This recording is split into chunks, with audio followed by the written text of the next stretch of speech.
रहा नहीं जाता, तड़प ही ऐसी है ना। আমাদের কাছে আবার ইকো গাড়ি নিলাম, কেন এর আগে ইকো ছিল, ওই ইকোটা ওই যে জাহির ভাই গন্ডগোল করেছে, আপনারা কেউ কেউ জানবেন হয়তো বা সবাই জানবেন। আমাদের সময় চিটারি করে 4 লাখ টাকা পেমেন্ট নিয়েছে, তারপরে গাড়িটা রেজিস্ট্রি করে দিল না, তারপরে লোন কোম্পানি নিয়ে চলে গেছে। আমরা কিন্তু 4 লাখ টাকা ওকে ক্যাশে পেমেন্ট করে এসেছিলাম অনলাইনে। এবার ও কিস্তিগুলো না দেওয়ার ফলে আমাদের গাড়িটা নিয়ে চলে যায়, আর ওরা আবার চালাকি করে ওইখান থেকে 1 মাসের কিস্তি দিয়ে নিয়ে চলে গেছে। তাই আমাদেরকে আবার নতুন একটা ইকো কিনতে হলো শুটিংয়ের জন্য। তো ওখানে এসেছি, রাশিদের গাড়ি কিনা কমপ্লিট। এরপরে একটা আবার 4 চাকা হবে ইনশাল্লাহ, আপনাদের ভালোবাসা থাকলে। क्या बात है सर, क्या बात है सर, क्या बात, ये बात है।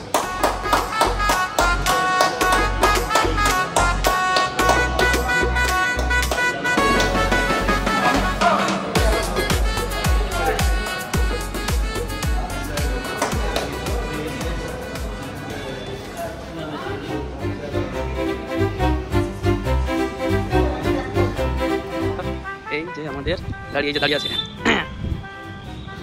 তো এবার ইকোতে যেটা একটু সেফটির দিকে ধ্যান দিয়েছে সেটা হচ্ছে, এদিকে আগে ছিল একটা ইয়ার ব্যাগ, এখন কোম্পানি দিয়েছে 6-6টা ইয়ার ব্যাগ। যেমন এখানে একটা আছে, স্টিয়ারিং একটা, তারপরে এই যে সিটের এখানে একটা, এই যে সাইড একটা, আর এই যে আমাদের গাড়ি কি এটা কি আমরা জানি না।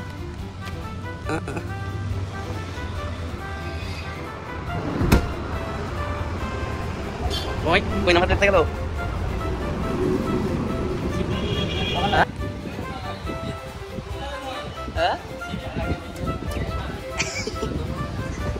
কি বললাম বুঝতে পারলাম না।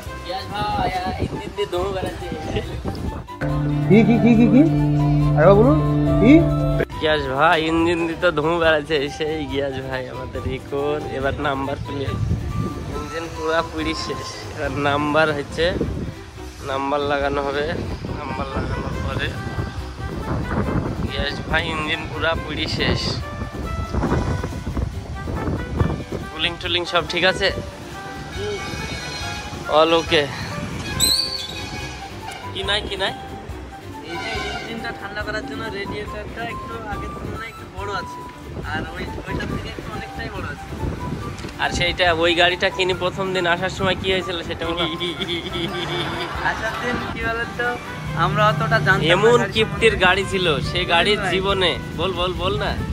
আমরা প্রথমে অতটা কুলিং সম্বন্ধে জানতাম না, যে কুলিংটা খালি পানি, কুলিনের সঙ্গে পানি থাকে, তবে খালি পানি আর কুলিং নেই, মানে এমন কিপ্টি আর গজব বেজতি। এমন কিপ্টির গাড়ি ছিল, জীবনে কুলিং ভরেনি, কিছু ভরেনি। আর আমরা জানতাম না, কিনি আসার পথে সব ইঞ্জিন দিয়ে ধুঁ বেরিয়ে গেল। ঠিক মালিকের নাম কি ছিল? রায়হান মল্লিক। এত কিপ্টি বলেন কি, আর চিটার তো আছেই তার সঙ্গে। গাড়িটা আমাদের ঠিক করে দিত না, যতই হোক সেও তো মালিক। আর ওই তো ছাড়িলি চলে গেছে, ওই তো না বলে ওই ছাড়িনি, ওই ছাড়িলি চলে গেছে। আবার অন্য কাউকে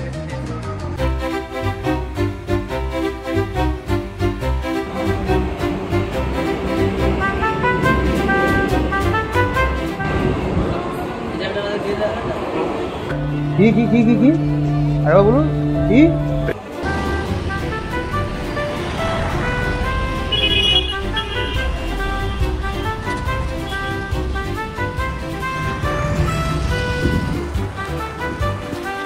লাগছে নতুন গাড়ি, খুব সুন্দর। রাশিদ এদিকে আয়।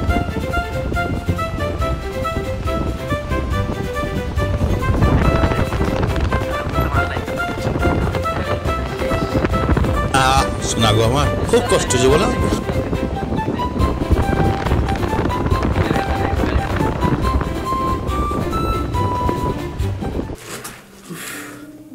তো বন্ধুরা, সকাল সকাল সেহরি করে বেরিয়ে পড়লাম বর্ধমান।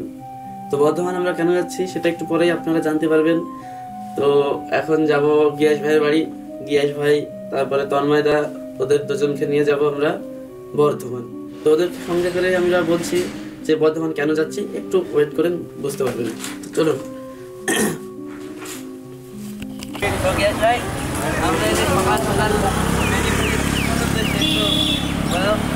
হাই বন্ধুরা, আবার নতুন একটা ব্লগে আপনাদেরকে স্বাগত। কি আরে বলুন কি মানে এত কষ্ট করে রোজা মুখে এত দূরে কোথায় যাবে বলতে বেশ একটা ব্লগটা এটাই জন্য করা বিশেষত কারণ হচ্ছে আমরা যেভাবে ঢুকেছি আমি চাই আমাদের যতগুলো ফ্রেন্ড সার্কেল আছে, যতগুলো আমাদের ফ্যান ফলোয়ার্স আছে, যারা তোমরা আমাদেরকে ভালোবাসো, মোস্টলি তোমরাও গাড়িটা কিনতে পারো। এবার গাড়ি কিনলে আমার মতো তোমরাও যেন ঠকবে না, যার কারণে ব্লগটা করা স্পেশালি। আমরা হচ্ছে বিশ্বাস করে ফেসবুকের মাধ্যমে অ্যাড দেখে একটা গাড়ি কিনেছিলাম। তো জাস্ট মুখের কথায় আসো চলে গিয়ে তার সাথে পরিচয় হয়ে কথাবার্তা বলে টাকা দিয়ে গাড়ি নিয়ে চলে এসেছি। এবার হচ্ছে ও সেই টাকা গাড়ি মালিক গ্যারেজ মালিক গাড়ি মালিকের টাকাটা পেমেন্ট করে, সেই গাড়িটা ফাইন্যান্স ছিল যদিও। এবার হচ্ছে আমরা আমার মতো কাজ করছি, তারপর দেখি ফাইন্যান্সের লোক সে গাড়িটা আমাদের চলে চলে আসছে। আমরা যখন বলি দেখি আবার আপনি গাড়ি নিচ্ছেন কেন, তা বলছে যে ঠিক আছে যার কাছ থেকে কিনে তার সঙ্গে কন্ট্যাক্ট করো। আমরা কন্ট্যাক্ট করলাম, টাকা দিচ্ছে না কেন, আমরা টাকা দিচ্ছি। তারপর কোনো ধরনের কোনো বলে না, তো আমাদের বিশাল হ্যারাসমেন্ট হয়ে গেছে। গাড়ি কেনার আগে বন্ধুরা একটা কথা বলতো, আমার বিশেষ করে ভালো করে জানবে, কারণ মানুষকে বন্ধুরা এইভাবে বিশ্বাস করা যায় না। আমরা যেভাবে বিশ্বাস করে ঢুকেছি, তুমি তোমার মতো সবাই এরকম হবে না। তুমি তোমার মতো ভাবছো কিনা যে আমি ঠিক আছে চলো, তার মানে যে তোমার অপর প্রান্তগুলো এটা হতে পারে না। তাই জন্য গাড়ি না সেই জিনিসটা তাহলে আমাদের মধ্যে হ্যারাসমেন্ট হবে। আমরা যখন রোজা মুখে আমাদের বাড়ি নদী, আমাদের বাড়ি হচ্ছে মুর্শিদাবাদ, সেই মুর্শিদাবাদ থেকে এখন আমরা যাচ্ছি বর্ধমানে যাওয়ার উদ্দেশ্যে বেরিয়েছি। তো রাস্তার মাঝে সামনে আর তিনটে দিন হয়তো ঈদের নাকি 3 দিন আগে আমরা সেই মুর্শিদাবাদ থেকে বর্ধমানে আসছি আমাদের গাড়িটা যাতে কিভাবে রেস্ট করা যায় বা কিভাবে ব্যবস্থা করা যায়, তো সেই উদ্দেশ্যে। তো দেখো সামনে ঈদ, আমাদের 4 চাকা আছে, কিন্তু আমরা ভাগ্যিস 4 চাকা আমরা রাস্তায় তুলতে পারবো না। কেন রাস্তায় তুললেই টাকা দিয়ে কিনা, আবার টাকা দিয়ে আমাদের ফুল ক্যাশ। আমাদের একটাই ভুল হয়েছে কি বলতো, যে গাড়িটা কেনার পরে আমরা ফোর ক্লোজ করে নিই। সংবাদের আশাতেই যাচ্ছি, দেখি তারা কি বলে। ফোন করলে ফোনও ধরে না, ফোনও তোলে না। আমরা খুব ফেসে গেছি, মানে ভাবতেও পারিনি একটা গাড়ি কিনে এতটা হ্যারাসমেন্ট হবে। খুব খারাপ লাগছে, কত কাজ ফেলে রেখে আমাদেরকে আসতে হচ্ছে। একদিন যদি ভিডিও আপলোড করতে না পারি, তোমরা যারা আমাদের ফ্যান আছো, আমাদেরকে এত ভালোবাসা দিয়েছো, তারা বলো ভাই ভিডিও আসছে না। এটা আজকে রোজা মুখে আমরা সেই কোথায় বর্ধমান, সেখানে যাবো, কখন ফিরবো, ইফতার কোথায় করবো, রাস্তাতে গিয়ে ইফতার করবো নাকি আদৌ বাড়ি আজকে পাবো না, কিছু বুঝতে পারছি না, পুরো ধোঁয়াশার মধ্যে। তো আপনারা সাথে থাকুন, আমরা একটু এগিয়ে যাই, তারপরে আপনাদের খাবার দেখাচ্ছি, ঠিক আছে? মাঝখানে চর, দুই দিকে নদী। বাহ বাহ বাহ, দারুণ। সত্যি প্রাকৃতিক সৃষ্টি আল্লাহ তাআলার কতই মহান। দুটো নদী একসঙ্গে মিলে যাচ্ছে, দেখি এখান থেকে দুটো নদী আলাদা হয়ে যায়।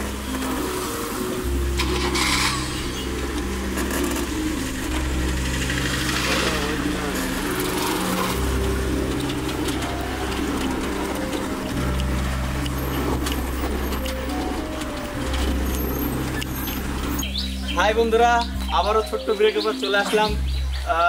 এখন হচ্ছে আমরা বর্ধমানে এসেছিলাম, ভিডিওতে তো বলেইছি প্রথমে কী কাজের জন্য এসেছিলাম। তো ফাইনালি আমরা থানাতে গেছিলাম, পুলিশের সাথে কথা বলেছি। স্যাররা খুবই ভালো ব্যবহার করেছে আমাদের সাথে, আমরা স্যারের ব্যবহারে খুবই খুশি। তো সেখান থেকে ফিরে আসার পথে আমাদের আজকে শুক্রবার নামাজ পড়ার একটা প্ল্যান করলাম। আজান হওয়ার মাত্রই আমরা গাড়ি দাঁড় করে দিয়ে পাশে মসজিদ, এই জায়গাটার নাম কি বাবু? মীরগাহার পাঁচপাড়া, বর্ধমান সাইডেই। তো এখানে নামাজ পড়ার জন্য আসলাম। তো এখানে আমাদের ভালোবাসার মানুষদের সাথে দেখা হয়ে গেল, খুব ভালো লাগছে দেখে, আমাদেরকে মসজিদের ভেতরে চিনতে পেরে গেছে। তো এদের সাথে একটু ভালোবাসা বিনিময় করছি। তো বাবু তোমাদের কি নাম? আমাদের ভিডিও দেখো, ভালো লাগে, দেখে চিনে গেছো? একটা দেখেছি স্যার, পয়সা ঠিক ঠিক আছে, অসুবিধা নেই। আমরা এখানে একটা দরকারে গেছিলাম, বুঝতে পারলে? আমরা এখানে একটা গাড়ি কিনেছি তোমাদের বর্ধমানে। তো গাড়িটার জন্য সমস্যা হচ্ছে, যার কারণে আমরা আবার এখানে এসেছি। তো ঠিক আছে, থাকো, আমাদের ভিডিও দেখবে, কী টাইপের ভিডিও চাও বলবে, ঠিক আছে? কমেন্ট করবে, ভিডিও দেখবে, নিচে কমেন্ট বাটন আছে, ওখানে কমেন্ট করবে কী ধরনের ভিডিও দেখতে চাও, সেখানে কমেন্ট করবে। আমরা তোমাদেরকে সেই ধরনের ভিডিও এনে দেওয়ার চেষ্টা করবো, ঠিক আছে? সত্যি বন্ধুরা, আমরা ভাবতেই পারিনি বর্ধমানে এসে এইরকমভাবে ভালোবাসা পাবো। তোমাদের ভালোবাসা সবসময় আমাদের সাথে আছে। আমরা জাস্ট সবে মসজিদ থেকে বেরোলাম নামাজ পড়েই। তো আমাদের বাচ্চা ভালোবাসার ফ্যানগুলো, ভালোবাসার মানুষগুলো, ছোট ছোট মুখ তাদেরকে দেখলেই মনে ফুর্তি চলে আসে। তো এরা আমাদেরকে দেখেই চিনে গেছে। তো মসজিদ থেকে বেরোতেই এই দেখো এই অবস্থা, খুব ভালো লাগলো। এরা আমাদেরকে সেই ভালোবাসা দিচ্ছে। আমরা চাই সারা জীবন তোমরা আমাদেরকে এইভাবে ভালোবাসা দাও। তোমাদের কাছ থেকে আমাদের আর কোনো কিছু চাওয়ার নাই, জাস্ট এইটুকুই যে তোমরা আমাদেরকে অফুরন্ত ভালোবাসা দিয়ে যাও। তোমাদের কি ধরনের ভিডিও চাই অবশ্যই কমেন্টে বলবে। তন্ময়দা, এই ওয়েদারে বর্ধমানে এসে কেমন লাগছে বলো? গরম, কিন্তু এই যে ছোট ছোট খুদে আমাদের যে মানে মনটা পুরো জুড়িয়ে গেল বলো। সকাল থেকে যে একটা জার্নি ছিল, কিন্তু এই যে ছেলে বাচ্চা মুখগুলো দেখে খুব ভালো লাগছে। এখানে এসে ওরা আমাদেরকে চিনতে পেরেছে। তোমরা যখন নামাজ পড়তে গেছিলাম, আমি তখন গাড়িতেই ছিলাম। তো ওরা এসে আমাকে মানে বারবার রিকোয়েস্ট করছিল যে একটু রওশনের সাথে কথা বলি দাও বা কিছু, আমি একটু ভিডিও কলারদের সাথে কথা বলে দিলাম। তো ছেলেপিলে কেমন লেগেছে কথা বলে? বাবু তোমরা রওশনের সাথে কথা বলেছো ভিডিও কলে? রওশন তোমাদের সাথে ভালোভাবে কথা বলেছে? বাহ, গুড। তাহলে হাই বাই করে দাও সবাই। ওকে বন্ধুরা, তাহলে আমরা এখন এখান থেকে বেরোবো। আমাদের অনেক দূর যেতে হবে এখন আমরা, কারণ হচ্ছে রোজা আছি, এই ওয়েদার তো বুঝতেই পারছো, তাই বেশি কথা বললাম না। পরবর্তী ভিডিও আবার আমরা কথা বলছি। টা বাই বাই।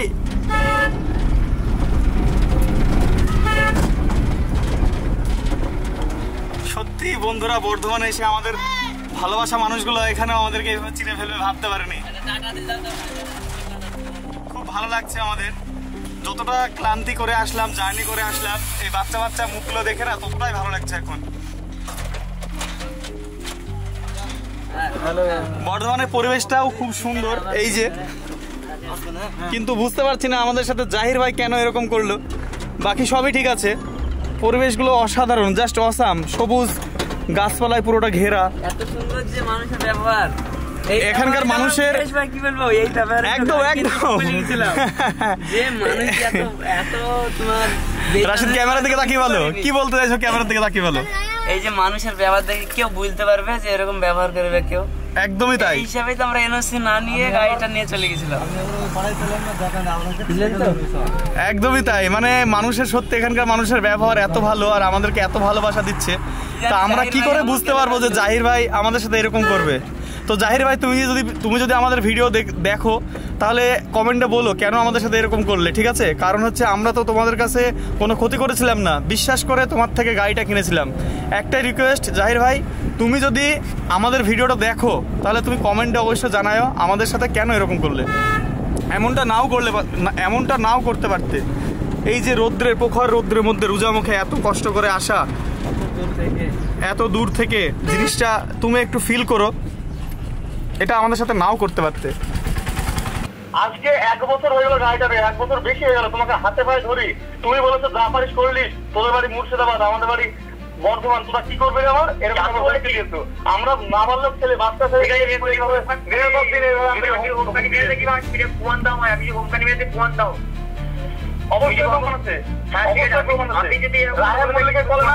রাহেন মল্লিক বলবে, রাহেন মল্লিকের করানো, রাহেন মল্লিকের গাড়ি, রাহেন মল্লিকের বলে না।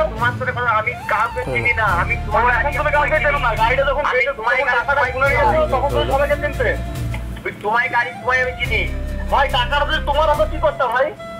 টাকা আমার রোমায় তারা 75 লাখ টাকা মেরে দিয়েছে। তুমি কি বলছো? তোমার তোমার কি কিসের টাকা সেটা আমাদের আমার রক্ত খাওয়ার পয়সা তুমি 4 লাখ টাকা মারলা কেন এটা বলো?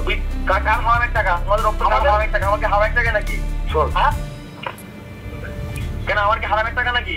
তাহলে তোমার গায়ে বাজছে না, অত টাকা মেরেছে কে মেরেছে? তুমি টাকা দেখো না, কিন্তু আমাদের 4 লাখ টাকা আমরা দিয়েছি। এই টাকা তো বিষ আছে ভাই, বাচ্চা বাচ্চা ছেলে না খেয়ে না দেয় সারা দিন ভূতের মতন পরিশ্রম করে। তুমি টাকা কি এমনি দিয়েছো? টাকা কি দিয়েছি তোমাকে? তুমি কি এমনি দিয়েছো টাকাটা না গাড়ি কাটো? গাড়ি নিয়েছি, গাড়ি কই? আমাদের কাছে গাড়ি নাই তো, গাড়ি তাহলে ফাইন্যান্স টানলো কেন? আমি কি করে বলবো ভাই গাড়ি কিনেছে কেন? কে বললো তাহলে গাড়িটা কাছ থেকে নিয়েছিলাম? কি করে বলবো ভাই গাড়িটা কাছ থেকে নিয়েছিলাম এটা বলো? গাড়িটা কাছ থেকে নিয়েছিলাম, গাড়ি নিয়েছো তাহলে মোস্তফা ঝাড় বাজারে কেন নামতে এলো? আমি তুমি এই দুটো দোকান থেকে তোমাকে কথা ঘুরিয়ে দিচ্ছ বারবার, তুমি এই কথা কেন করে দিচ্ছ? তুমি কার আন্ডারে ছিলে? তুমি তো মোস্তফা কারবারের আন্ডারে ছিলে। আমরা মোস্তফা কারবার কি করেছিলাম? আমি যদি একটা কোনো ভালো কথা বলি, আমি যদি একটা পোস্টটা বলি, তোর একটা জিএম কার বাজার আছে, জিএম কার ভাই এখানে আমি বই করুন চাই, আমার তো শেয়ার আছে। আমি তার আগে তোমাকে 4 মাসে গাড়ি বিক্রি করেছি, যে তুমি জিএম তারপরে আমি দেখলে না জিএম করুন, আমি মানে শেয়ার হলাম কি হলাম না, না বেরিয়ে গেছে কেস করবে না, কেস করে দেবে। শোনো, তুমি যে শোরুম থেকে আমাদের গাড়ি আমাদের বাড়ি আছে মুর্শিদাবাদ, তুমি যে শোরুম আমাকে দেখিয়েছো, যে শোরুম থেকে গাড়ি দিয়েছো, তুমি যে কারোর সঙ্গে যুক্ত, আমরা তো সেটুকুই জানি, তার বাইরে জানি না। তুমি যে আমার শোরুম থেকে গাড়ি নিয়ে যাও, আর বর্তমানে এতগুলো পুরাতন শোরুম আছে, এইটুকু বলা হয় বর্তমানে এতগুলো পুরাতন শোরুম আছে, তোমার শোরুমের নামটা কেন? তুমি এইটুকু কি বুঝতে পারছো না? তুমি আমাদেরকে মানে বুঝিয়ে বাঁচিয়ে ঘুরিয়ে নিতে চাইছো। বলছি তোমার এখনো গাড়ি ডেলিভারি দিতে চাও, আর তোমার 20 লাখ টাকা জরিমানা দেওয়া না পারো, তুমি তোমার তো শোরুম উদ্বোধন হয়েছিল, তুমি বলেছিলে আমাদের শোরুম উদ্বোধন হয়নি, এই দেখো আরে ভাই ব্যানার, এই দেখো আমাদের এই শোরুম। তারপরে আমার কি তোমার শোরুম যদি উদ্বোধন না হয় সেখান থেকে আমরা গাড়ি কিভাবে নেবো? কিন্তু ওই মহতরা কার মধ্যে একটা নাম করেছিলে, আমার কেনাই বলি তুমি নামটা করলে কেন? তো তুমি তো মহতরা কার মধ্যে নাম করেছো তো, ওই নাম আমি বলি না একটা এরকম তোমাদের ওই গ্রামে যেখান থেকে আমরা গাড়িটা নিয়েছিলাম সেখানে বাড়ির কিনারে আশেপাশে লোকজন আছে, ভিডিওতে যে লোকগুলোকে দেখেছি ছবি তুলেছি ওদেরকে জিজ্ঞেস করবা, ওরা যদি কেউ বলে না মহতরা কার মধ্যে নাম করেনি। ছেলে শোনো, তুমি যে কয়েক কটা ছেলে পেটে ভাত মারলে, তুমি বলছো আমি তোমার ভাত মেরে তোমার বলতে হ্যালো হ্যালো, কে বলছো?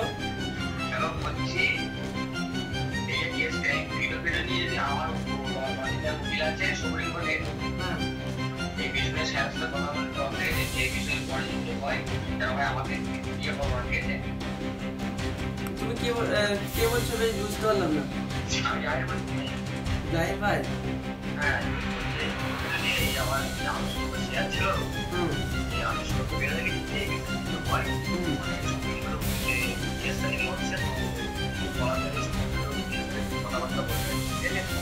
আমার কোনো সমস্যা নাই ভাই, তুমি আমাকে 4.5 লাখ টাকা না, তুমি 50,000 টাকা কম দিয়ে আমার টাকাটা ফেরত দাও ভাই।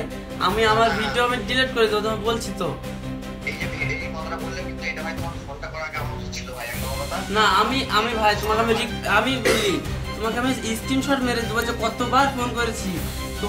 তোমার সাইডে যারা রায়হান ছিল আমার গাড়ির মালিক, তাকে যে আমি দিনে কতবার ফোন করেছি ভাই, তুমি তাকে জিজ্ঞেস করলে বুঝতে পারবা। তোমার কি ওর নাম কি হোসেন তোমার বন্ধু, তোমাকে ফোন করি, তোমার আব্বাকে ফোন করি, তোমার আব্বাকে পর্যন্ত জিজ্ঞেস করলে যে রাশিদ নামে ছেলেটা কি ফোন করেছিল। তাহলে এরপরেও কেন কিভাবে বলতে পারো যে 1 বছরে যে পার হয়ে গেল? তাহলে 1 বছরের মধ্যে তুমিও তো আমাকে ফোন করতে পারতা যে রাশিদ ভাই গাড়িটা তো এতদিন হয়ে গেল, তাহলে ফোরক্লোজটা করে নাও। সেটা তোমারও দায়িত্ব ছিল বলো। আমি রাগের কথা একটু বলছি না ভাই। তুমি আমার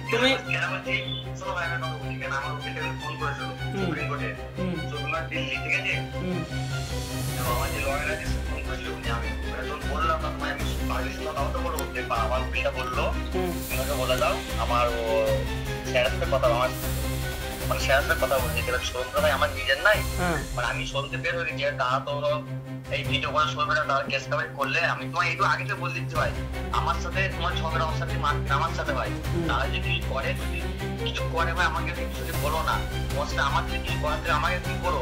আমি তো কি আমার কিচ্ছু করার নাই ভাই, তোমাকে আমি কেন পুলিশেই বা দেবো কেন আর মারবই বা কেন? তুমি যদি আমাকে গাড়িটা রেজিস্ট্রি করে দাও বা গাড়িটা আমাকে ফাইন্যান্স থেকে ছাড়ি দাও, এইটুকু করে দাও আমাকে, ব্যাস আমি কিচ্ছু করবো না। আমি আর পরের পার্ট করবো বলছি তো, ভিডিওর কোনো পার্ট করবো না, আমি বলে দিলাম তোমাকে, আমি কথা দিচ্ছি। তুমি রেকর্ডিং করে নাও যে পার্ট করবো না।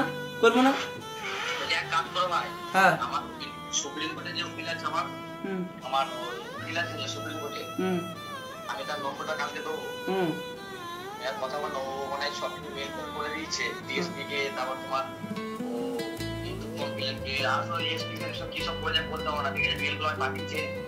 বলতে পারছি না কি হয়ে যাবে, জানে অত ইংলিশ জানি না, বলতে পারছি না। আমি কিছু বলেছে যদি আমি কালকে সকালে তোমাকে আমি নম্বরটা নিয়ে হয়তো বাড়ির থেকে দেবো, তুমি একটু কথা বলে নিও ভাই, ঠিক আছে? বলবো তুমি বলো ভাই এরকম একটা ব্যাপার, এই ডাইরেক্ট কেসের শোরুম দিয়ে হচ্ছে, এটা কি মানে এটা একটু বড়, আমি তোমায় বলছি ভাই মাইক হিসাবে বলছি, এটা কিন্তু কেসটা অনেক দূর চলে যাবে ভাই, যাবে তো।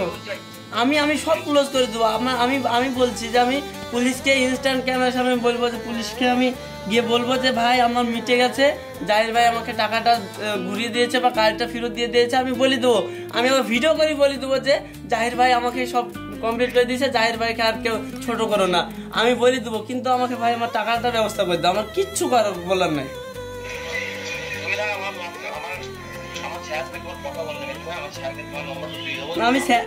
তুমি যদি আমাকে টাকাটা ফেরত দাও তাহলে আমি স্যারের কাছে যাবো কেন? তোমার সঙ্গে তো হয়ে যাবে না। আমি করিনি ভাই, যে শোরুমে আর দুজন ছিল তো, আমি শুনতে পেয়েছি তারা আমার স্যার মানে ওদের স্যার তো ওখানে আমার ছিল তো, আমার শুটিং করে স্যার আছে, ওর শুটিং করে স্যার একই স্যার, এটা হয়েছে জটিলটা, আমি ওটা করে তোমার ফোনটা করছি ওই জন্য, যদি কোনো ছেলে আমাকে বলবে না যে যাই ভাই এটা বলবো কেন, সেটাই তোমায় বলতে ভাই। কি বুঝতে পারলাম না ব্যাপারটা? বলছি আমার যে শুটিং রোডের হ্যাঁ হ্যাঁ এই শোরুমটা যারা আন্দোলন শেয়ার ছিল আমি তো শেয়ার থেকে বেরিয়ে গেছি তারা পরে ভাই তোমাকে ভাই স্যার বলছি আর আমাকে ভাই বলো না আমি তো তুমি আমাকে কালকে ফোরক্লোজটা করে দাও, আমি বলবো না তো। কতদিন টাইম লিবা তুমি? কতদিন? 1 বছর তো লিলা, 1 বছর তো টাইম লিলা, আর কতদিন লিবা বলো? আরে তুমি আমার সঙ্গে ফোরক্লোজ করবা তো স্যারের সঙ্গে কথার কি আছে?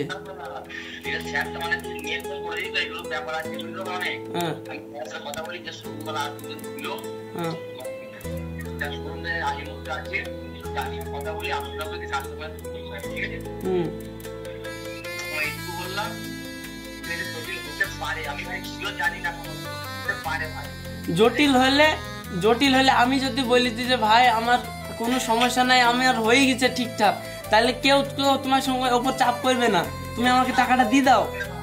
আমি ভাই ভুল করি ভাই, আমার আইন আছে, আমার বাজার দেবে সরকার তো লোক, কিন্তু ভাই যে শোরুমটা যাদের আছে তারা কিন্তু ভুল করিনি ভাই।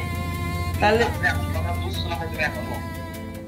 আমি সেই যারা ভুল করেছে আমি তাদের কাছে যাব, আমি তাদেরকে হাত পা ধরবো, আমি বুঝি বলবো ভাই যে ঠিক আছে তোমাদের কোনো সমস্যা নাই।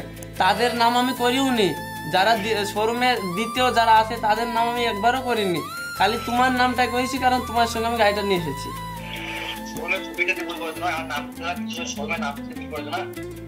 তা আমি সব মুছি দেবো তো, আমি বলছি তো আমি সব মুছি দেবো।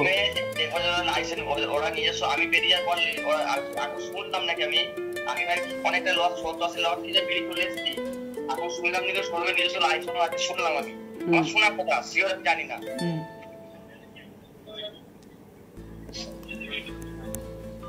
কথা বলি কোনো কারণ নাই,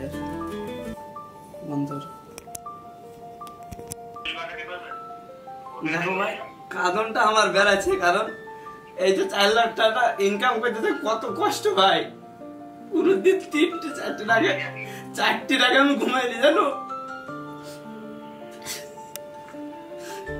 মানুষ মনে করে ক্যামেরার হ্যান্ডেল চালিয়ে গেলে ভিডিও হয়ে যায়, বুঝছো তো কত কষ্ট হয়েছে টাকা ইনকাম হয়। এই তো স্টুডিওতে দেখো সব ফাঁকা, কিন্তু আমি আর এই লোকটা দেখো সারা রাত এই যে জেগে এডিটিং করবে, কাজ চলছে এখানে। এই তো রাত 3-4, কোনোদিন 5টা, এমন দিন গেছে যে সকালে আমি ঘুমাইনি, ডাইরেক্ট ভিডিওতে চলে গেছি, এমন দিন গেছে জানো।